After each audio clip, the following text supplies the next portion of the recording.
Okay, so good morning. Some of you may have heard that today we're going to focus in and reflect on one of the greatest rabbis of the past generation, Rabbi Abraham Joshua Heschel. The 50th yortzeit. His 50th yortzeit is this week. It's actually, I think it's tomorrow night or tomorrow, and wanted to take an opportunity to reflect on one of the greatest thinkers, not just Jewish thinkers, but one of the greatest thinkers of the last generation, and to reflect on his contributions to Judaism and also to conservative Judaism. For he was a professor at the Jewish Theological Seminary, the conservative rabbinical school, for the large part of his career.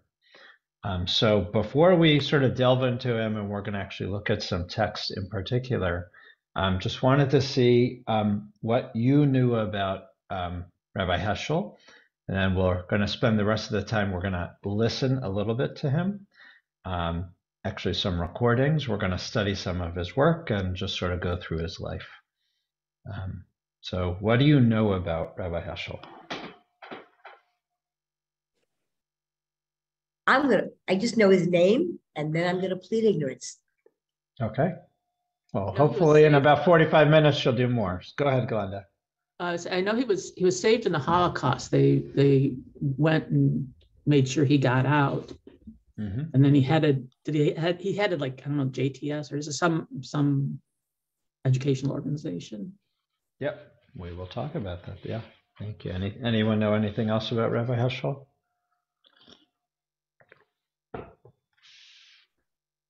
His daughter Susanna taught in Cleveland for a couple of years.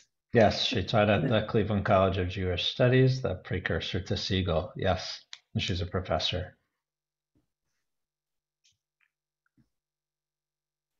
Okay, so let's sort of jump into it. So we're going to look at some texts of his, some of his own writing. I pulled off sort of four of my favorites right here. One is we're going to read his classic book on the prophets. We're also going to read a little bit from this book called God in Search of Man. And his classic book, The Sabbath. We're not going to do that. We've actually studied that before, but it's an incredible work, The Sabbath. This is a 2-volume that he wrote, and a little bit of one of my favorites, and actually one of the first books that I read from him is a book called A Passion for Truth. And we're going to sort of look at some snippets from those, but just to sort of start off and know a little bit about Rabbi Heschel, I'm going to give a little bit from his own words and then give a little bio. So this is the introduction to that book called A Passion for Truth, which in it, he compares two rabbis from the 1700s, or early 1800s, in his introduction. This is what he says. I was born in Warsaw, Poland, but my cradle stood in Mezhbitz, a small town in Ukraine, where the Baal Shem Tov, founder of the Hasidic movement, lived during the last 20 years of his life. That's where my father came from, and he continued to regard it as his own home. He confided in me, for I was indeed stolen out of the land of the Hebrews. It was because of the advice of his mentor, Reb David Moshe, his uncle, the rabbi of Chortykov, son of Rabbi Yisroel Rizhim, that he took up residence in Poland. I was named after my grandfather, Reb Avram Yehoshua Heschel, the Apter Rav, and the last great Rebbe of Mezhbitz. So just to pause for a second, Rabbi Abraham Joshua Heschel carries a very special, important name in tradition. So he's actually not the first Abraham Joshua Heschel. There was a rabbi known as the Apter Rav, who was a great Hasidic rabbi, his own grandfather that carries his name, and he was the last great Rebbe of Mezhbitz. He was marveled in all his ways, and it was as if the Baal Shem Tov had come to life in him. When he died in 1825, he was buried next to the holy Baal Shem Tov. The Baal Shem Tov was a founder of the Hasidic movement. The Apterev claimed that his soul had lived in several incarnations, and for his descendants it was as if he never had died. Enchanted by a wealth of traditions and tales, I felt at home in Mezhbitz. That little town so distant from Warsaw, and yet so near, was the place to which my childish imagination and many journeys went. Every step taken on the way was an answer to a prayer. Every stone was a memory of a marvel. For most of the wondrous deeds my father told about either happened in Mezhbitz or were inspired by the mysterious men who lived there. Rabbi Heschel was now the one we're talking about, Rabbi Abraham Joshua Heschel was a poet, among many other things. He was a mystic, a poet, a prophet, a writer, a teacher, a philosopher, and a civil rights activist. I saw someone put in the chat. He had a very close connection with Martin Luther King Jr. And there is some sort of interesting convergence because as we mark his yahrzeit this week, it's the same week that is MLK weekend. And I'll show you a couple of photos now. I'll share the screen for a little bit. Here's a classic photo, if you can see, of Rabbi Heschel with Dr. King. And this is the classic photo of them marching together from, I believe this is from Birmingham to Selma. I got to look here. Yeah, marching in Selma in 1965. Here's Rabbi Heschel. And here's Dr. King. Locked in arms and locked in so many ways together. So a little bit about a background of Rabbi Heschel now, not from his words, but a little bit from the biography about him. He stands out as one of the most profound Jewish religious thinkers of the 20th century, an articulate expositor of prophetic and mystical traditions of Judaism, a theologian and social activist born in Europe in 1907 in Warsaw, Poland.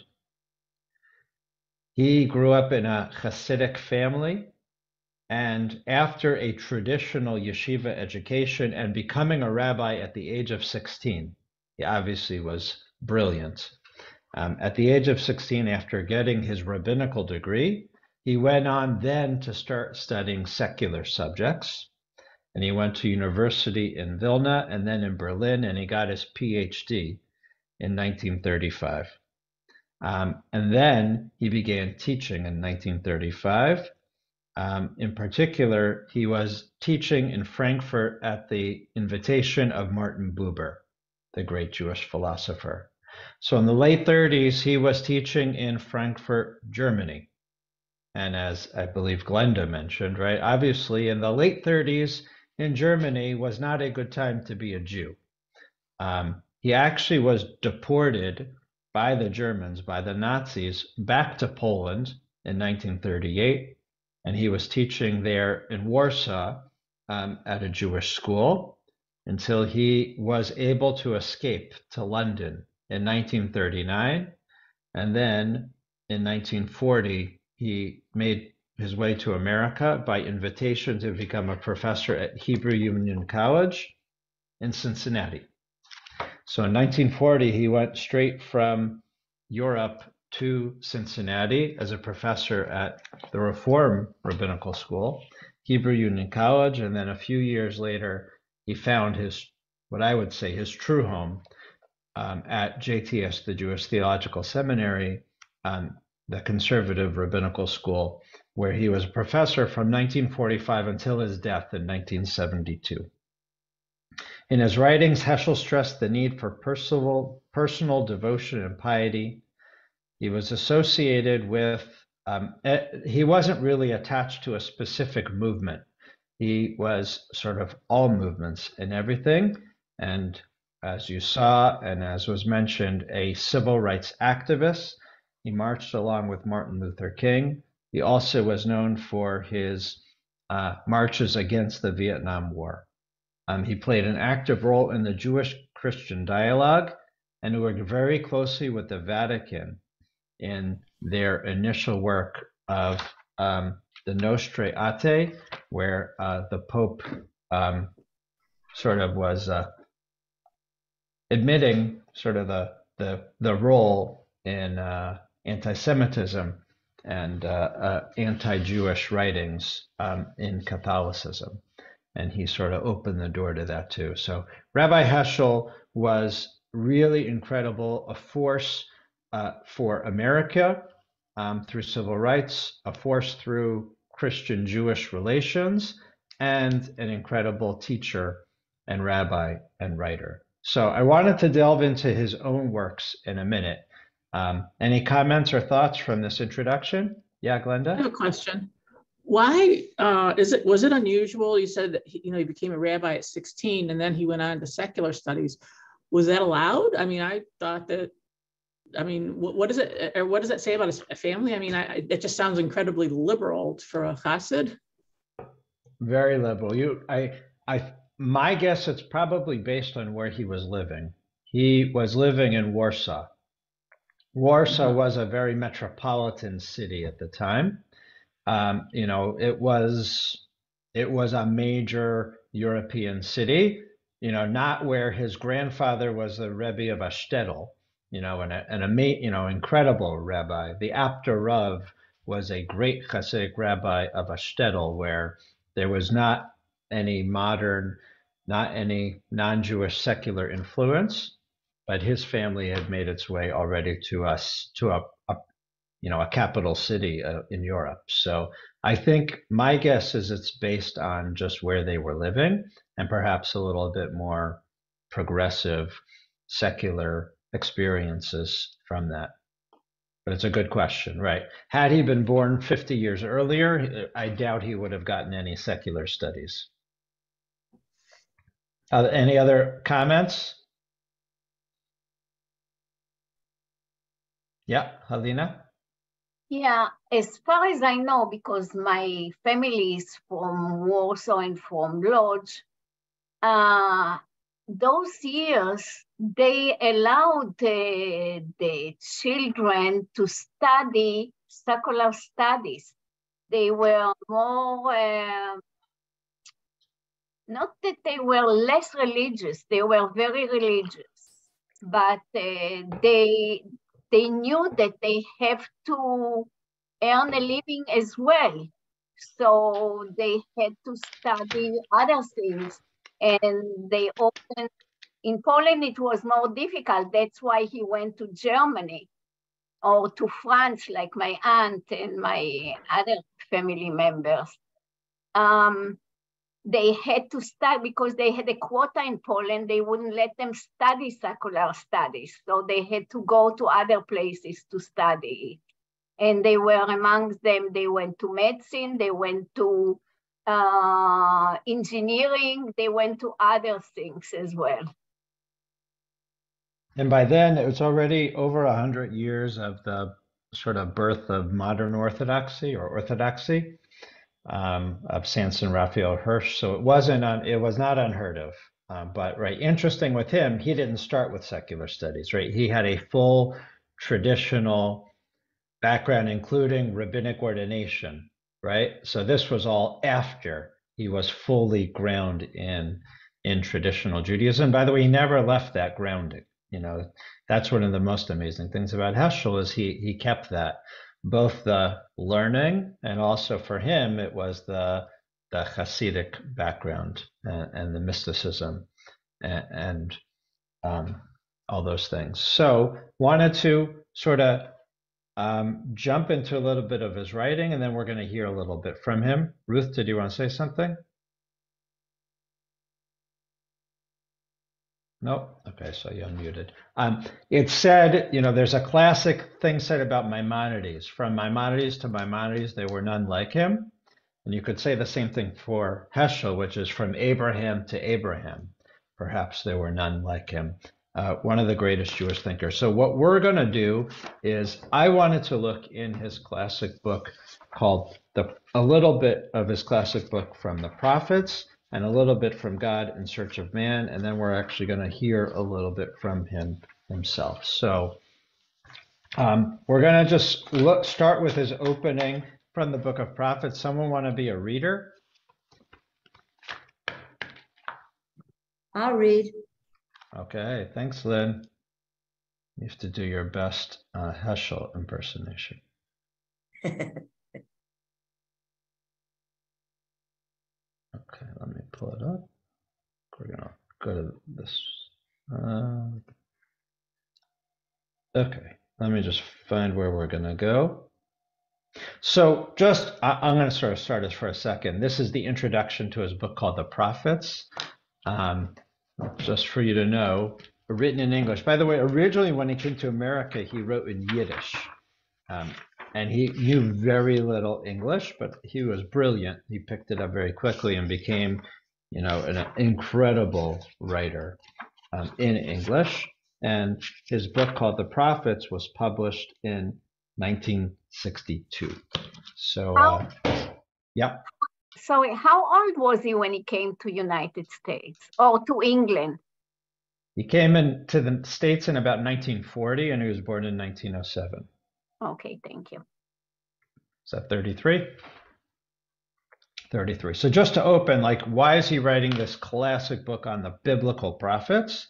This book is about some of the most disturbing people who ever lived. The men whose inspiration brought the Bible into being, the men whose image is our refuge in distress, and whose voice and vision sustain our faith. The significance of Israel's prophets lies not only in what they said, but also in what they were. We cannot fully understand what they meant to say unless we have some degree of awareness of what happened to them. All we have is the consciousness of the moments preserved in words. My aim is to attain an understanding of the prophet through an analysis and description of their consciousness, to relate what came to pass in their lives, facing man, meaning facing humanity, being faced by God, as reflected and affirmed in their minds. So we're going to look at who and what the prophet is. The prophet's a person, not a microphone, endowed with a mission. The word of God reverberates in the voice of this person.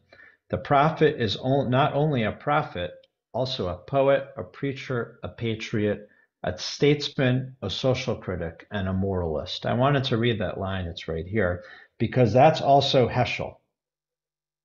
It's interesting, right? He studied the prophets, wrote about the prophets, and many consider him a prophet. And this sort of multi-definition that he gives for a prophet as a poet, a preacher, a patriot, a statesman, a social critic, and a moralist is what we uphold for Heschel himself. So I am going to ask you to read in a second, Lynn.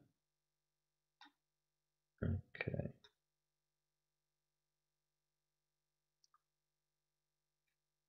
Okay, if you can see, I want you to read. If you can see my cursor, we are interested. We are interested in restoring the world of the prophets. Hold on a second, my computer just did something stupid. Hold on, Bill. Okay. I don't need ink in the middle of this. No. I'm sorry. Okay. Just go away. Okay. We are interested in restoring the world of the prophets, terrifying in its absurdity and defiance of its maker, tottering at the brink of disaster, with the voice of God imploring man to turn to him. It is not a world devoid of meaning that evokes the prophet's consternation, but a world deaf to meaning. And yet the consternation is but a prelude. He always begins with a message of doom and concludes with a message of hope and redemption. Does this mean that no human wickedness can prevail over God's almighty love? Does this mean that his stillness is stronger than the turmoil of human crimes, that his desire for peace is stronger than man's passion for violence?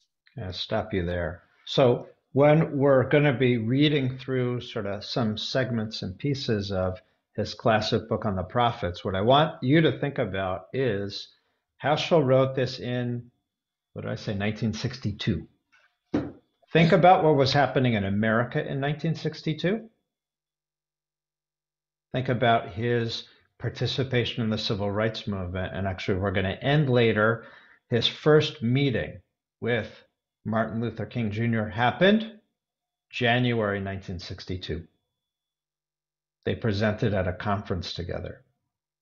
This book is published just probably after that meeting.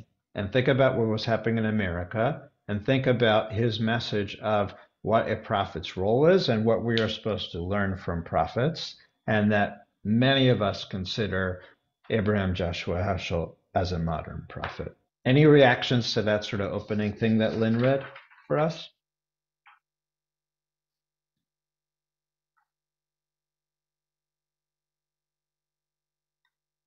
All right, Lynn, I'll have you read what drove me to study the prophet. Do you want me to make it bigger, or are you okay? I'm good. Okay. Does anyone else online want me to make it a little bigger? All right, I see Glenda. Okay. I'll just have to move it over. Okay. What drove me to study the prophets? What drove me to study the prophets? In the academic environment in which I spent my student years, philosophy had become an isolated, self-subsisting, self-indulgent entity, a ding an sich, encouraging suspicion instead of love of wisdom. The answers offered were unrelated to the problems, indifferent to the travail of a person who became aware of man's suspended sensitivity in the face of stupendous challenge, indifferent to a situation in which good and evil became irrelevant, in which man became increasingly callous to catastrophe and ready to suspend the principle of truth. I was slowly led to the realization that some of the terms, motivations, and concerns which dominate our thinking may prove destructive of the roots of human responsibility and treasonable to the ultimate ground of human solidarity. The challenge we are all exposed to and the dreadful shame that shatters our capacity for inner peace defy the ways and patterns of our thinking. One is forced to admit that some of the causes and motives of our thinking have led our existence astray, that speculative prosperity is no answer to spiritual bankruptcy. It was the realization that the right coins were not available in the common currency that drove me to study the thought of the prophets. And we're going to just jump to, you can see my cursor, I've been led. I have been led to distinguish in the consciousness of the prophet between what happened to him and what happened in him, between the transcendent and the spontaneous, as well as between content and form. And one more we're going to jump to right here, the prophet. The prophet was an individual who said no to his society, condemning its habits and assumptions, its complacency, waywardness, and syncretism. He was often compelled to proclaim the very opposite of what his heart expected. His fundamental objective was to reconcile man and God. Why do the two need reconciliation? Perhaps it is due to man's false sense of sovereignty, to his abuse of freedom, to his aggressive, sprawling pride, resenting God's involvement in history. Prophecy ceased, the prophets endured, and can only be ignored at the risk of our own despair. It is for us to decide whether freedom is self-assertion or response to a demand, whether the ultimate situation is conflict or concern. And he signed this intro in August 1962. All right, I'm going to pause here. This is just his introduction, like why he wrote about the prophet. Any comments or thoughts? Now, if you know Heschel and you've studied before, his book on the Sabbath is so poetic and positive and beautiful, right? It's this classic work about creating a palace in time. And even it's mentioned in secular thought. If you listen to the Ezra Klein podcast from the New York Times, just on Thursday, they were quoting Heschel because it was sort of the idea of taking a Sabbath and how important Shabbat is for society, right? But here we're sort of getting a different side of Heschel and a different side of life. So just, can someone sort of paraphrase, why does Heschel so far write an entire book about prophets?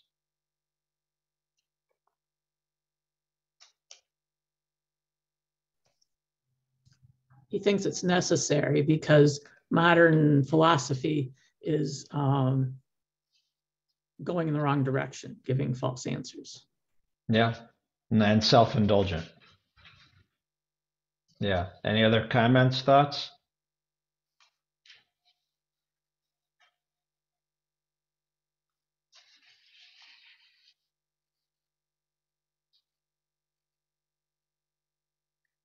No?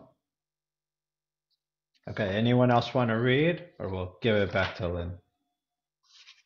Sure. All right, we're going to pass it over to Sherry. Maybe we'll come back to you, Lynn. Let me just see where we should pick up. Okay. Have people studied the prophets before? So do we need to just do a very quick background on the prophets? All right, so the biblical prophets, do you know how do they talk to God?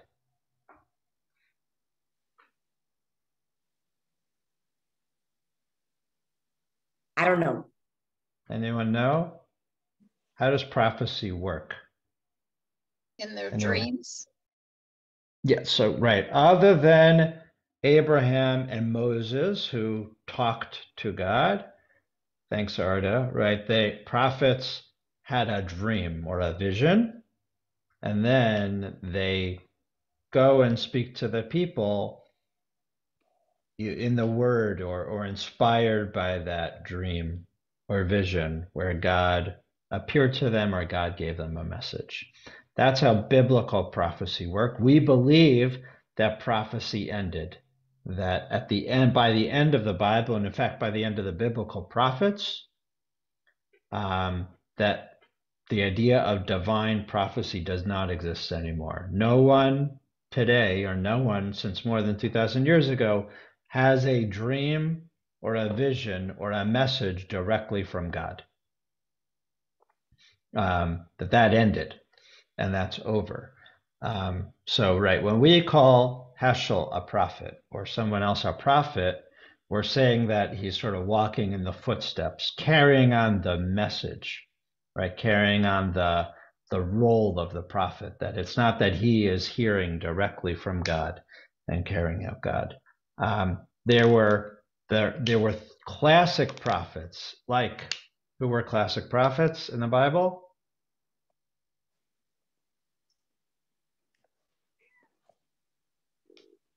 Isaiah. Shmuel. Yeah. Isaiah, Jeremiah, Ezekiel. Who did you say, Helena? Shmuel. Shmuel. Yeah, Shmuel is one of the first. Elijah, Elisha. Yeah, and then there's the 12 minor prophets.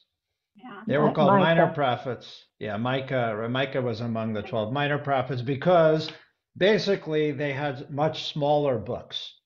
The 12 minor prophets, all their prophecies could fit on one large scroll, whereas the others, Isaiah, Jeremiah, and Ezekiel, they had really significant long they prophesied a lot, and they had longer ones, and they were on their own biblical scrolls. Once upon a time, every book of the Bible was kept on a separate scroll. And perhaps that's getting to why Haftarot were done sort of in a certain way and read from Haftarah scrolls once upon a time in ancient times. Okay, getting back now, Heschel on prophecy. Wanted to go and talk a little bit about what he thought about a prophet. All right, Sherry, you ready? I got to find where we want to read from.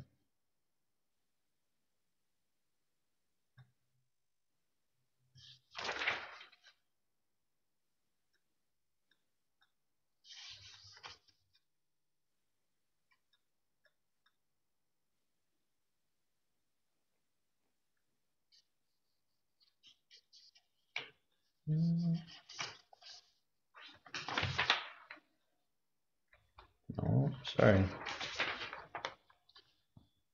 Their page numbers.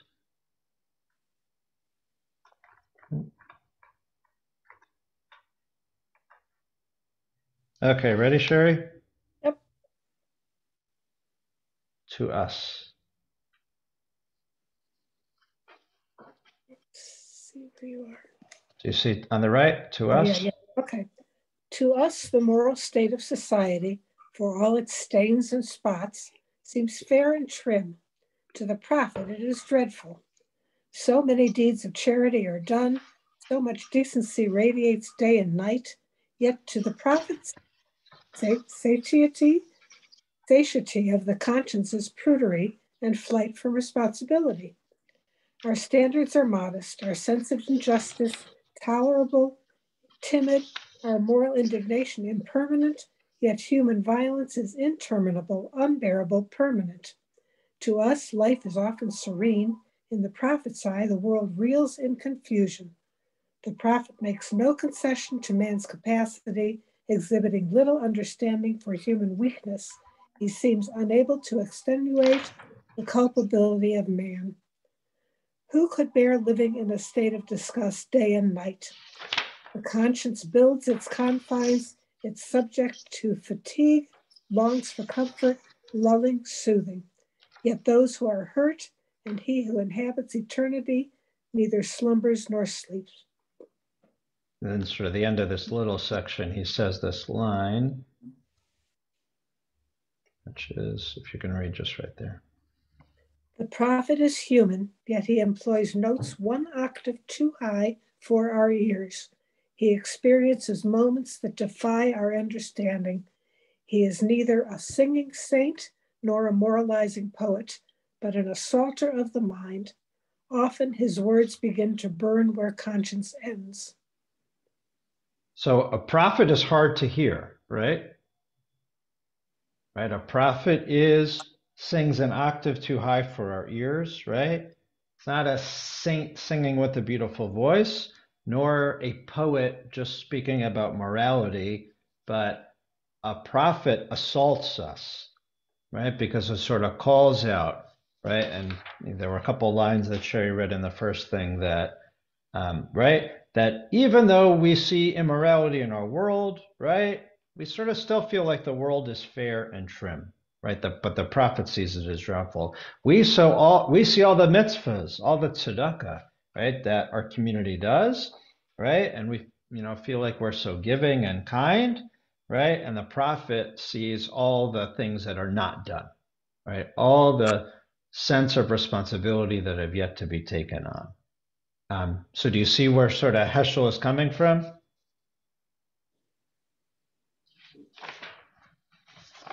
Okay, we're gonna jump. His prose is so poetic. Yeah, remember, and right, he's not a native English speaker. Yeah. And this is like one of his heavier things. Yeah, go ahead.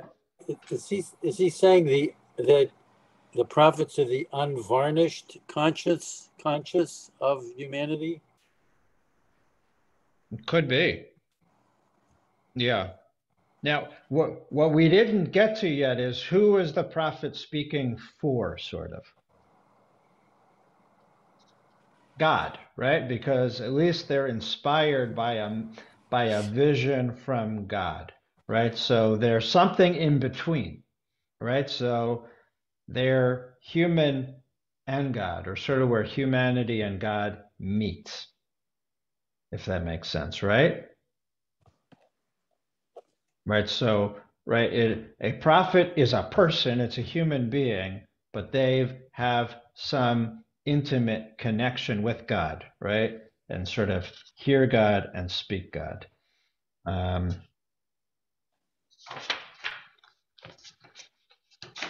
I don't have all these lined up. Gotta get to where I want to go next.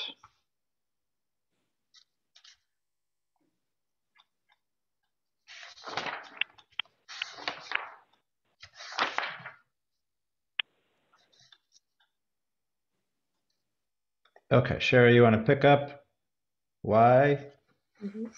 Why and for what purpose was Abraham chosen to become a great and mighty nation and to be a blessing to all the nations of the earth? Not because he knew how to build pyramids, altars, and temples, but in order that he may charge his children and his household after him to keep the way of the Lord by doing righteousness and justice. Righteousness is foremost among the things God asks of man. Thus says the Lord, let not the wise man glory in his wisdom, let not the mighty man glory in his might, let not the rich man glory in his riches, but let him who glories glory in this, that he understands and knows me, that I am the Lord who does kindness, justice, and righteousness in the earth, for in these things I delight, says the Lord. Right, notice that's a quote from Jeremiah, right? Heschel is quoting the prophets here, and he says this really interesting phrase, which you're going to read in the next sentence. This is sublime knowledge, sublime understanding, a new grammar of experience. Right, so he uses, sorry, just applied, right, a new grammar of experience, like a new way of expressing life, right? A new way of understanding and be able to talk about what we see. Go ahead. What we encounter in the world is not neutral, impersonal being, things, forces, forms, colors. What we encounter is full of God's kindness, justice, and righteousness. The earth is full of the kindness of the Lord. He is the Lord our God. His judgments are in all the earth. The heavens declare his righteousness, and all the people behold his glory. Thy love, O Lord, extends to the heaven, thy faithfulness to the clouds. God's love and kindness indicate a road. It is a road not limited to a particular area in space, nor to exceptional miraculous happenings. It is everywhere at all times. Kindness, justice, and righteousness are heaven's part in life. Its perception is the prophet's daily experience and the spring of joy. I'm going to need you to move it up a little bit. Oh, did I do too much? Got it. And this is why celebration is man's first response to life and being. Beauty and grandeur are not anonymous. They are outbursts of God's kindness. I'm going to have you jump to here. Where are we going? Here knowledge. Here knowledge is not the same as thought, comprehension, gnosis, or mystical participation in the ultimate's essence. Knowledge of God is action toward man, sharing his concern for justice, sympathy, and action. I'm going to stop us here. So can anyone either understand or tell me what they got from this last reading that Sherry did for us? What is Heschel saying here? What do you think he's saying?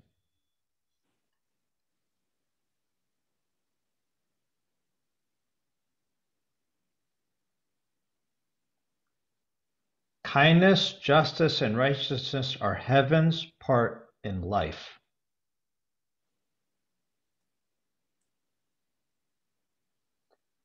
Beauty and grandeur are not anonymous. They are outbursts of God's kindness. Knowledge of God is action towards humanity.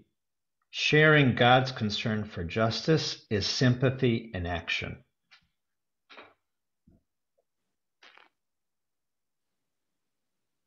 This is that new grammar of experience. What do you guys think? What does it mean? Sounds like the Reform movement. How so? The Reform movement is mobilized by social justice. So tikkun olam. Yeah. Definitely. But I will say Rabbi Heschel definitely was not a classic Reform rabbi.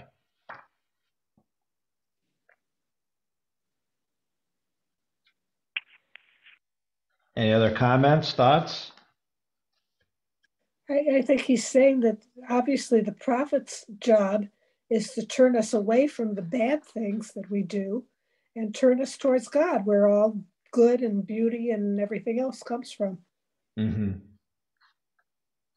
By the way, Rennie, that we're studying the words of Abraham Joshua Heschel. He was a traditionalist in practice and a chassid in life and an observant Jew. So for him, this was a part.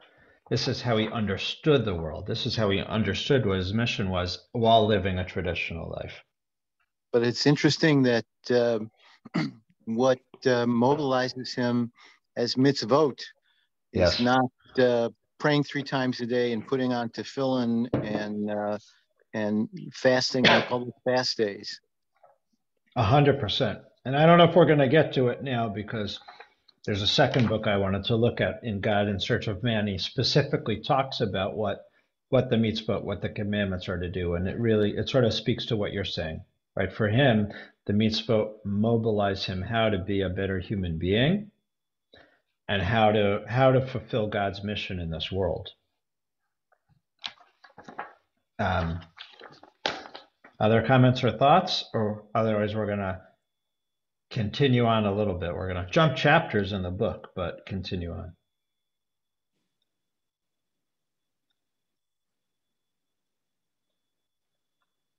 Okay.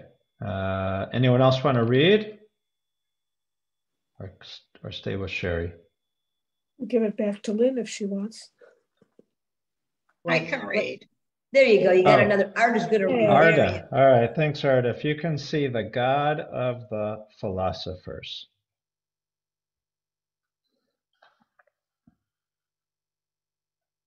Can you see that, Arda?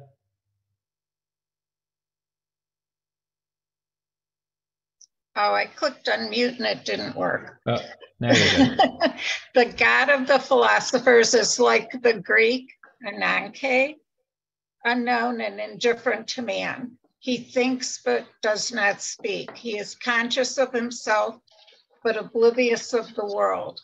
While the God of Israel is a God who loves, a God who is known to and concerned with man. He not only rules the world in the majesty of his might and wisdom, but reacts intimately to the events of history. He does not judge men's deeds impassively and with aloofness. His judgment is imbued with the attitude of one to whom those actions are of the most intimate and profound concern. God does not stand outside the range of human suffering and sorrow. He is personally involved in, even stirred by the conduct and fate of man. Pathos. We haven't talked about it, but he has like chapters and chapters about the idea of pathos. So he's gonna sort of boil it down right now. Go ahead. Pathos denotes not an idea of goodness, but a living care, not an immutable example, but an outgoing challenge, a dynamic relation between God and man, not mere feeling or passive affection, but an act of attitude composed of various spiritual elements, no mere contemplative survey of the world, but a passionate summons. So if you can see, he's talking about a distinction between the Greek idea of gods, right, and the Jewish idea of gods. And what is the distinction he's making?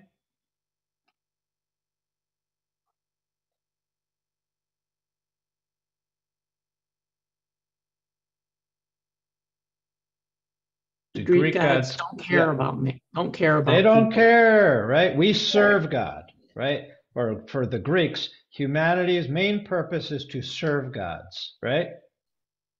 They are servants, slaves to God, right? But Heschel, what Heschel is saying, right? The Jewish idea is that, right? God is intimately involved in our lives, in our world, right? And is even stirred by us, right? That God cares. God expresses, God has a living care for us, and that we actually can change God, right? That God is enmeshed with us, and that continues. Art, I'm going to move you to the other column, to pathos. Pathos, then, is not an attitude taken arbitrarily. Its inner law is the moral law. Ethos is inherent in pathos. God is concerned about the world and shares in its fate. Indeed, this is the essence of God's moral nature, his willingness to be intimately involved in the history of man. And then one more. I'm going to jump to right. Never in history. Never in history has man been taken as seriously as in prophetic thinking. Man is not only an image of God, he is a perpetual concern of God. The idea of pathos adds a new dimension to human existence. Whatever man does affects not only his own life, but also the life of God, insofar as it is directed to man. The import of man raises him beyond the level of mere creature. He is a consort, a partner, a factor in the life of God. Okay, what do you think that means? Do you agree? Sometimes.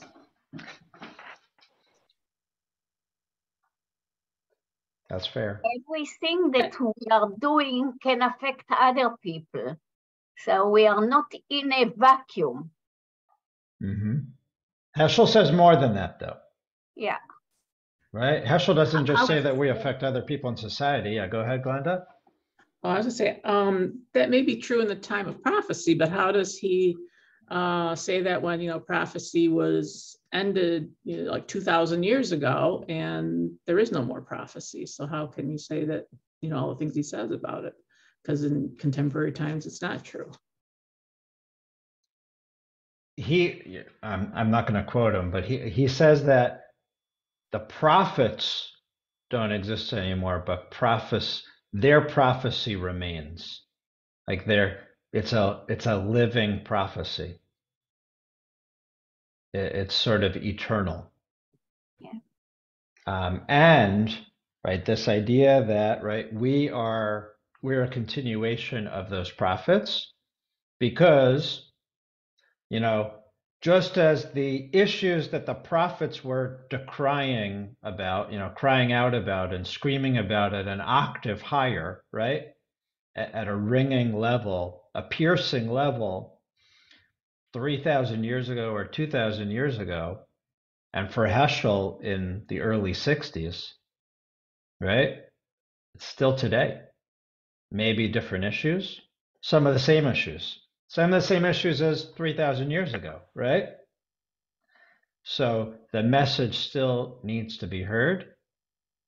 And the other sort of side of the message is that God cares about us. God has concern for us.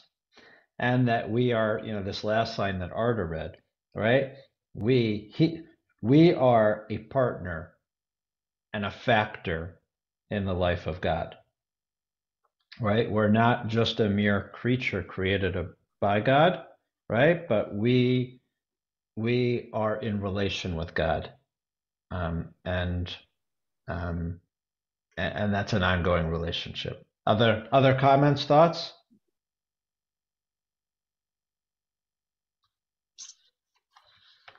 I like the thought that God is a partner, that there are some things in life that you can only get through knowing someone is helping you. And that somebody's there for you. Yeah. I think it's very comforting that God is an intimate part of our lives on a daily basis. Amen. Anyway, we skipped a lot right there. He talks about, again, in other cultures, the gods are very self-centered, right? And that the world is created just to serve them, to please them, appease them, greaten them, right? And that's different. That our conception, our belief that God created our world was for a different thing. I'm gonna do a really quick shift for a minute. And we're going to sort of shift off of this. Another main topic that Heschel has written significantly about and is known for is wonder, radical amazement, and that God created our world. And one of the things that God created in our world is the opportunity or the need for us to live with wonder and amazement. And that should be part of our prayers, right? That's part of our prayers should be about wonder and amazement. And that's sort of what our world is. And he actually Heschel writes about, that wonder is supposed to inspire us to ask, what are we supposed to do in our lives? Not going to read the quotes to you, but I'm going to just give you I'm going to read just an essence of the quote. The question about what to do with the feeling for the mystery of living, what to do with awe, wonder, or fear, the state of being asked the ultimate question of life. The soul is endowed with a sense of indebtedness and wonder and awe, and fear unlock that sense of indebtedness. Wonder is the state of being asked what it means to live in this world and to be asked to do more, right? And so Heschel writes a lot about what is the ultimate purpose and mission that we have in this world. What are we supposed to do? And the idea of living with wonder sort of opens our eyes to it. Indeed, the dead emptiness in the heart is unbearable to the living person. We cannot survive unless we know what is asked for us and what is asked of us. That was Heschel. So if it's okay, I'm going to shift and we're going to just listen to a couple of moments from an actual recording from Heschel. This is that first meeting that he had. He spoke at what was known as the Conference for Religion and Race in 1962 in Chicago. And this is where he met Dr. King for the first time and became an active leader within the civil rights movement. By the way, I'll note also, you may have heard on Shabbat, that our teens from our synagogue, through our Hineni fellowship, are embarking on a month-long study of the Jewish involvement in civil rights and Black Jewish relations today, including in 3 weeks, Rabbi Foster is leading a trip for 12 of our teens to Atlanta, beginning at the King Center, making their way to Alabama, and going to Montgomery, Birmingham, and Selma. And so I'm going to just share a piece of Dr. Heschel. Let me make sure I have the settings right. Share sound. At the first conference on religion and race, the main participants were Pharaoh and Moses. Moses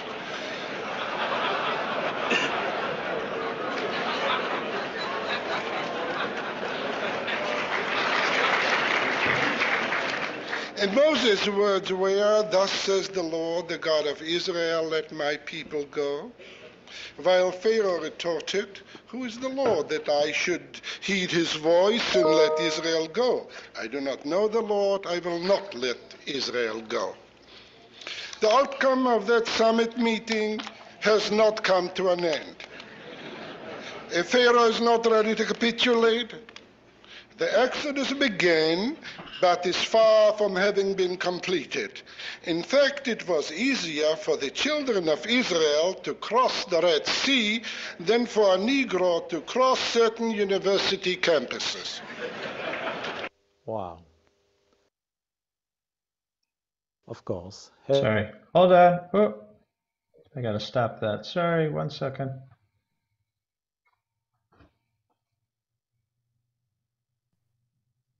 Okay, so you heard in Rabbi Heschel's own words at that conference in 19, you heard the reaction of the crowd at the conference, right? That the Exodus started, but it hasn't finished, right? Our world isn't finished. And as we read, right, we are the partners, right? God is waiting for us to finish the Exodus that God started more than 3,000 years ago, right? Is really powerful, right? That he said, right? The first conference of religion and race was between Pharaoh and Moses, right? The first, and that's what we're reading in our Torah right now, the beginning of that story. So I wanted to bring with you a little different side of Heschel. You know, Heschel was multifaceted, an incredible writer that brought us really the depths of tradition and the depths of Jewish living, in particular focusing on the Sabbath and the importance of the Sabbath in a very poetic way. I can't recommend that book enough, and maybe we'll do some more study of that. Passionate teacher about the prophets, very still relevant today, and also about activism, civic activism, social activism, and that the message isn't just for the Jews, but for all people. So I wanted to give a minute or two for any closing comments or thoughts, and I hope that this inspires you as we mark the 50th Yortzeit of Rabbi Abraham Joshua Heschel, to do a little bit of your own studying and learning about him, or taking the opportunity for other. We'll probably be doing some more study over the course of time. Comments, thoughts?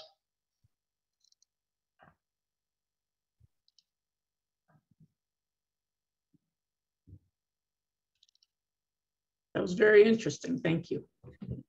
Sure. Thanks for joining me. So just yeah, go ahead.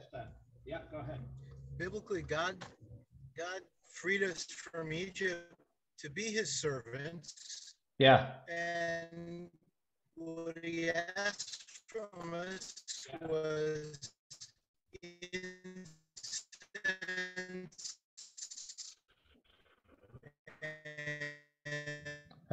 Rennie, you're breaking up. To benefit him. Oh. To too bad. It's difficult to conflate what Heschel said to what we've been taught. Say it again. Now I can hear you better. Say it again. Now I can hear you better. Okay. So what I'm saying is, because the Bible says we're supposed to serve God, and he's saying that that's the Greek approach to God. That's the Greek ethos. It's very confusing. I don't know how he makes that leap. Okay, I'm going to pause you so I'll send or mute you. There we go. Okay, thanks it's a good question, right? So 100%, right? The shift at the Exodus is we're no longer slaves to Pharaoh. We are servants to God, right? And that's what happened at Sinai and the receiving of the Torah and the commandments, right? Is that we sort of are dedicating ourselves to a different role, to be God's servants, right? So, right, what Rennie's asking is, Heschel seems to say that, right, we don't serve God at all. So I have an answer. Anyone have an answer before I sort of give my answer to it?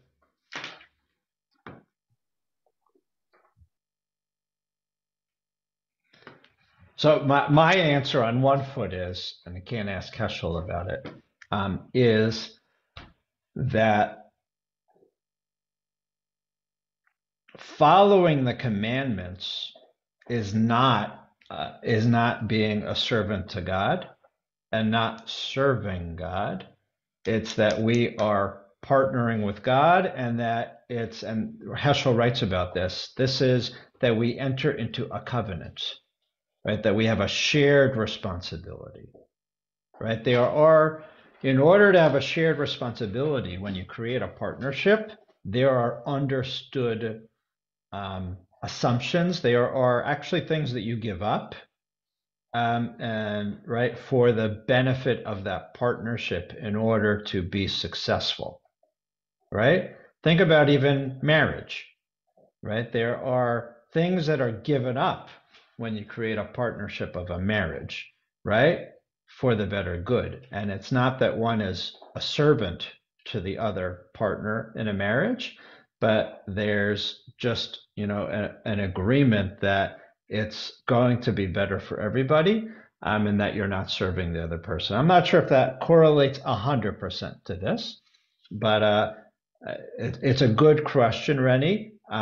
Heschel saw the commandments as also the acceptance of responsibility. So it's not that they were being subservient to God.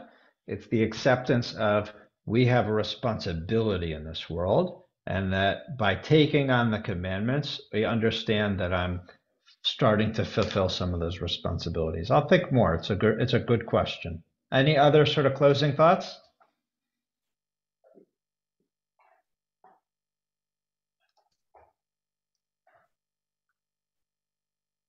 So just housekeeping, we are taking next week off for MLK Day, but coming back in 2 weeks, and then sort of for the future. Thanks for learning with me, and have a good week, everybody.